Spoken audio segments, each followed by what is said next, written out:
네, 이번에는요, 챕터 2 부분이죠. 바로 전자무역과 서비스무역에 관련된 내용입니다. 자, 이 부분에서 시험에서 자주 출제되는 내용은요, 전자무역의 기본 개념이나 그리고 관련 규칙입니다. 네, 한 가지 힌트를 드리자면 전자무역과 서비스무역에 대해서는요, 이제 기초적인 문제들이 되게 많이 나오고요, 흔히 나오는 내용들이 계속 나오고 있다라고 말씀드릴 수 있겠습니다. 그래서 여러분들 이 전체적으로 공부를 하셔야 되겠지만 자주 나오는 것들 위주로 다시 한 번씩 공부하셔야 되는 그런 습관을 들이셔야 될 것 같습니다. 네, 그리고 이제 두 번째 부분 보시면 이제 서비스 무역과 이제 기술 무역의 특징, 그리고 WTO, 그 다음에 FTA 이런 것들에 대해서도 또한 이제 지적재산권의 개념, 그리고 그 지적재산권에서 다루고 있는 내용들에 대해서 공부를 하셔야 된다는 것입니다.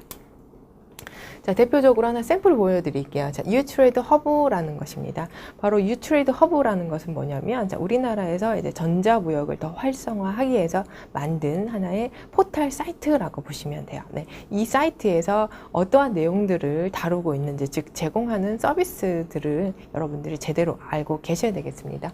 이게 관련돼서 문제가 많이 나오고 있으니까요, 여러분들 유의하시고요. 자, 그러면 이것은 이제 유트레이드 허브에서 제공하는 서비스 아닌 거 물어보고 있습니다. 2014년에 나왔었네요. 자, 그럼 보죠. 1번. 자, 선사의 마스터 목록과 하우스의 저가 목록을 취합해서 세관에 제출하는 서비스를 제공을 하고 있다라는 것이네요. 네, 그렇죠. 맞습니다. 결과적으로는 맞고요. 자, 하나 배경 설명을 한다면, 자, 우리 화주가 바로 포워더한테 물건을 주고요. 그 다음에 이 많은 포워더들이 다 선사한테 거래하는 선사한테 이제 물건을 주게 되죠. 자, 그러면 이제 이 포워더 입장에서는요, 자기네가 어떤 화주들한테 어떤 물건을 받았는지 리스트를 쭉 작성을 합니다. 그것을 적화 목록이라고 하죠. 적화 목록. 적화 목록이라는 것은 적재된 화물의 목록이다라고 하는 것입니다. 자, 그럼 이건 운송사니까 당연히 작성을 하는 거죠. 자, 근데 선사 입장에서도 많은 포워더들한테 짐을 받기 때문에 얘도 나름대로 이제 적화 목록이라는 것을 작성을 하게 됩니다. 왜? 얘도 운송사이기 때문에. 네. 자, 근데 여기 지금 적화 목록이 지금 두 번 있죠? 그래서 헷갈린단 말이에요. 그래서 얘를 뭐라고 한다? 이제 마스터용 적화 목록이라고 한다면 얘는 이제 하우스용 혹은 하우스 적화 목록이라고 얘기를 합니다. 자, 그럼 이제 유트로이드 허브에서 제공하는 서비스는 바로 뭐냐면, 자, 이런 그 취합된 적화 목록이 있죠. 이 내용을요, 바로 세관에 제출을 할 수 있게 하는 그런 서비스를 여기 유트레이드 허브에서 제공한다라는 것입니다. 네, 맞습니다. 네, 아주 중요한 서비스죠. 네, 그 다음에 이제 두 번째 보시면 선화증권이 양도될 경우 수입국 세관에 통보해주는 서비스를 한다라고 이렇게 있는데요. 자, 수입국 세관에 이런 것까지 다 통보해주진 않아요. 자, 이런 것들은 오히려 은행에서 하겠죠. 네, 이런 것들 우리 정부 차원에서 운영하고 있는 사이트에서는 아직까지는 이런 서비스는 제공하고 있지는 않습니다. 그래서 2번 틀렸고요. 그 다음에 3번 인도 지시서, 우리 DO라고 얘기를 하죠. 네, DO의 신청이나 발급 서비스 다 하고 있고요. 그 다음에 보세 운송 승인 서비스도 다 진행을 하고 있습니다. 그래서 답은 여러분들 2번으로 고르시면 되는 것이고요.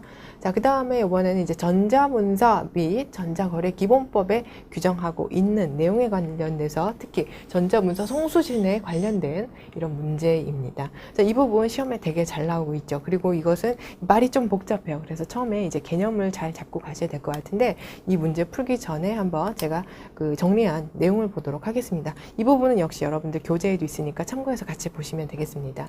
자, 이 내용은 뭐냐면 우리나라에서 규정하고 있는 전자문서법이 있습니다. 그 문서법에서 이 우리 전자문서는 언제 송수신하는 것으로 하고 그 다음에 어디서 송수신된 것으로 하겠다라고 규정한 내용이 있습니다. 거기에 관련된 내용이죠. 자, 1번 보시면요.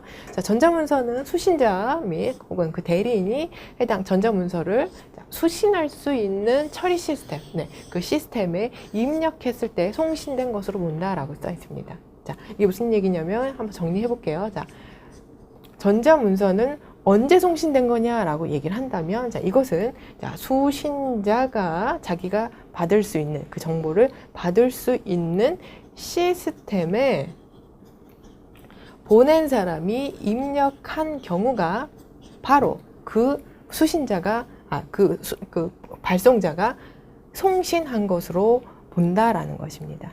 됐죠? 자, 그러면 다시 한번 얘기를 해볼까요? 자, 송신이라는 것은 수신자가 받을 수 있는 시스템에 제대로 입력했을 때 송신한 것으로 본다라고 규정을 하고 있고요. 자, 그 다음 두 번째 보도록 할게요. 이번에는 수신에 관련된 내용을 여기서 지금 다루고 있습니다. 자, 그리고 이번엔 수신이란 것은 언제 수신된 것으로 한다라고 이렇게 규정을 하고 있습니다. 자, 첫 번째 보시면 자, 수신자가 전자문서 수신할 수 있는 시스템을 지정한 경우가 있고요. 그 다음에 니은 보시면 시스템을 지정하지 않은 경우가 있습니다. 그래서 두 가지로 나눈다. 즉, 지정한 경우, 그 다음에 지정하지 않은 경우 이렇게 두 가지로 구분할 수 있다라는 것이죠. 자, 그럼 지정한 경우라면 바로 그 시스템에 입력된 때가 수신된 때다라고 규정을 하고 있습니다. 입력됐을 때. 자, 그러면 그 시스템을 만약에 지정을 안 했어요. 바로 니은에 대한 얘기죠. 만약에 지정을 안 한 경우에는요, 그 수신자가 이번에는 관리하는, 이번에는 이제 관리라고 써있죠. 관리하는 시스템에 역시 입력된 때가 수신된 때다라고 얘기를 하고 있습니다. 네, 이렇게 정리하시면 되겠고요. 그 다음에 세 번째 보도록 할게요. 자, 이거는 이제 어디에서 이제 송수신된 것으로 보냐라는 내용입니다. 자, 쭉 볼게요. 영업소가 둘 이상일 때에는 언제라고 써 있습니다. 그죠? 그리고 영업소를 가지고 있지 않은 경우에는 뭐다라고 얘기가 나오네요.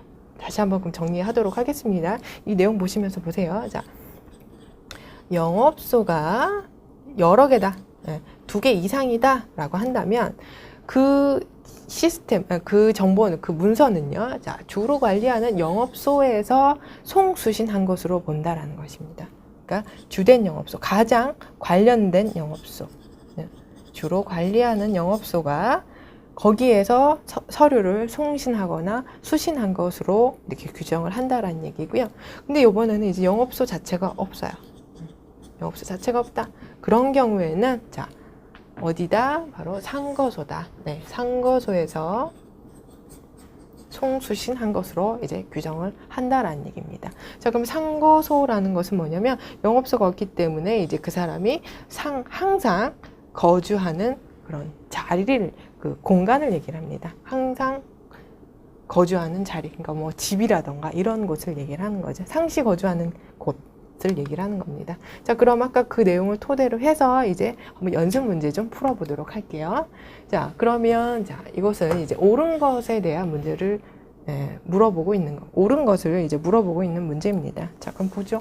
1번 보시면, 자, 송신자가 전자문서를 송신자 컴퓨터에 입력했을 때 송신한 것으로 본다라고 써 있습니다.